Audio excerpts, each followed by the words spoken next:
Today I'm doing a Camera Raw tutorial for you. This is going to be the basics of Camera Raw and the reasons why you should be using Camera Raw if you aren't.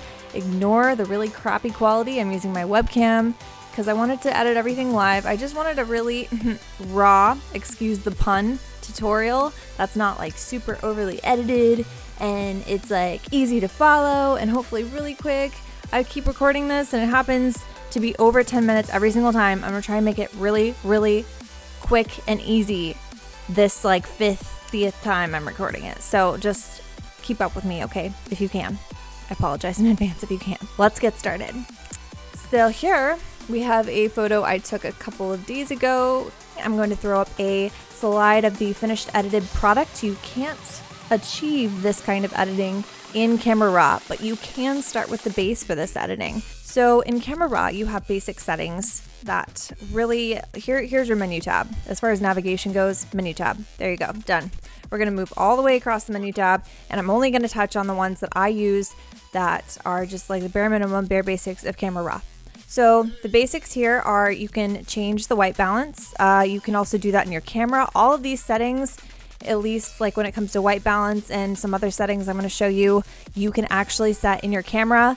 I would suggest doing that first so that you shoot to edit later, but not correct your mistakes in Photoshop, if that makes sense. That's always my motto. So you can change the temperature of the image, the tint. I'm just going to toggle these so you can see what I'm talking about. Target goal, temperature. They're just like really basic settings. Exposure, here you go. It's just, everything is just exactly what it says, and you have to play with it kind of to see for each image what you want. And if you hit auto, it'll do it itself. If you hit default, it goes back to the start. So that's really nice to know for future reference. You can toggle the contrast, shadows, whites, blacks, clarity. Clarity, since you guys know what all this is, right? You should know, is a wonderful thing. Clarity is like, it brings clarity. It does detract a little bit from the quality of the colors in my opinion, but I use it kind of as a tool for sharpening without adding too much contrast and not adding too much noise, if that makes sense. Hope that makes sense. There's vibrance, as usual. If you use like any sort of vibrance or saturation settings in Photoshop, you know what this means. Saturation. If you don't know what this is, you need to go play on Photoshop before you finish this tutorial and come back to me later when you're done.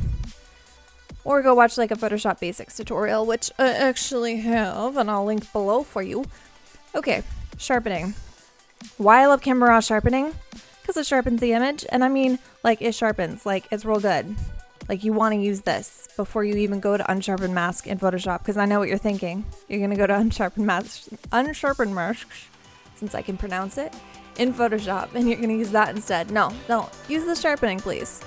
Masking, reduce noise, which I always do after I sharpen, and it's beautiful. It's like butter. Color smoothness, perfection. Like, literally, you can't get any better than this, guys.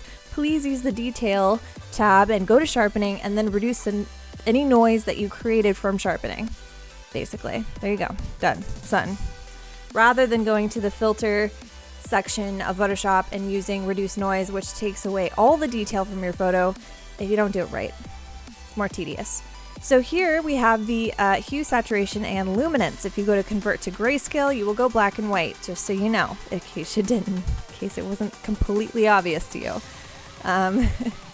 Same thing with default. You can go back to the settings if you don't like what you did.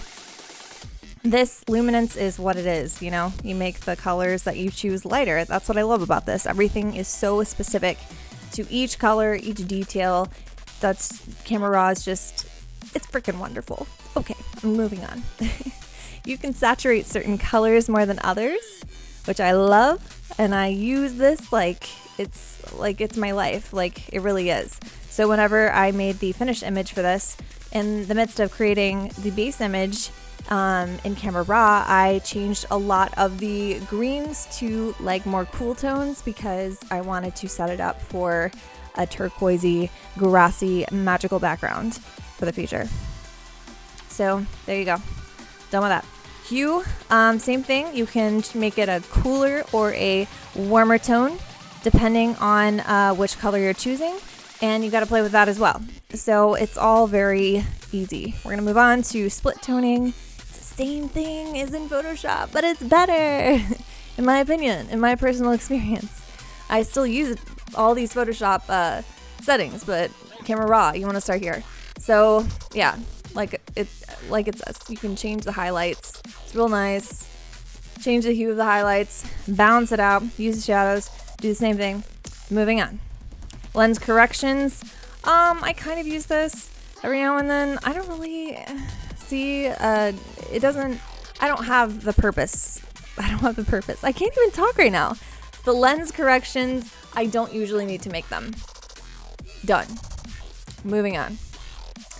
So when we go to the effects, you can dehaze. I have a lot of issues sometimes with lens flares. I want to add them, but they look ridiculous, or I'm shooting between bushes or branches and I want to have a little bit of that effect in there, but I don't want it to completely overtake the image. So for this one, I would, change the dehazing amount to whatever I needed to help me whenever I opened it into Photoshop to continue editing. To help me. You know what that means. You have grain. If you want to add a grain effect, not my thing. Vignetting. Oh my gosh, this vignetting is like literally perfection. Like, you want to vignette a photo? Turn up the feather amount, the roundness, and like turn down your shadows. It's literally perfection. I can't even explain it. Like, you have to do it yourself. Toggle it, play with it. Trust me.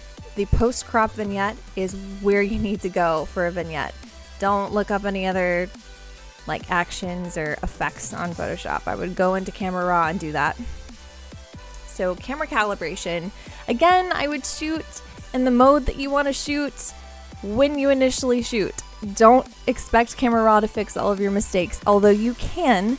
It's a massive waste of time. So I would definitely suggest everything in your camera being set perfectly to how you want to shoot your photos, and then going into Camera Raw just to add more quality to your photo, really. So you can change every primary color, shadows, yep.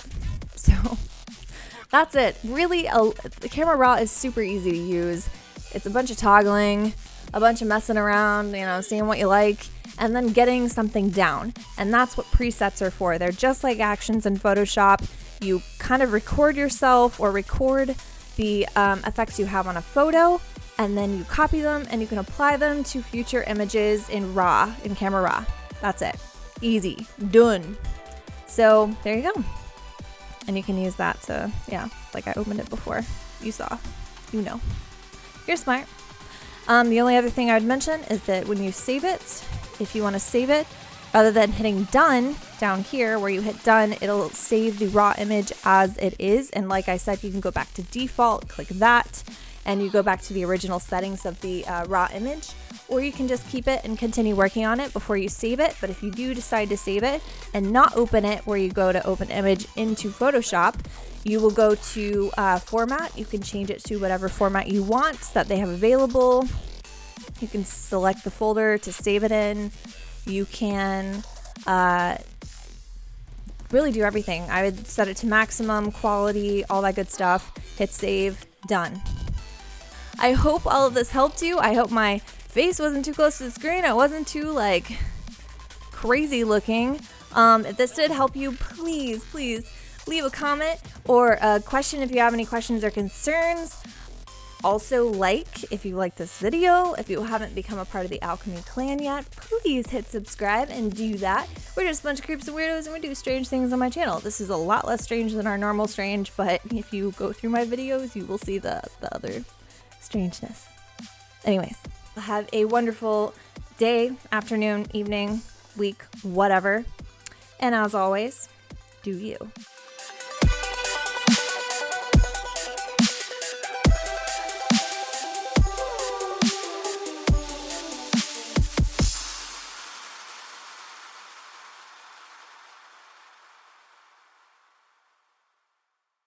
Right now, I should have been doing a tutorial like this the whole time. I'm getting my lip gloss on it. It's not good. Get off! Should have been like this the whole time.